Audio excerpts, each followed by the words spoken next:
ಬದುಕಿನ ಬಣ್ಣವೇ ಬದಲಾದರೆ ಅದು ಪ್ರೇಮವೇ.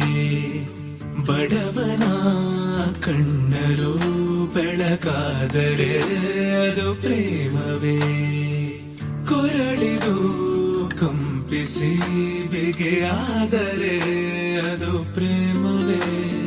ತಿರುಬಲಿ ದೇವರೇ ಎದುರಾದರೆ ಅದು ಪ್ರೇಮವೇ.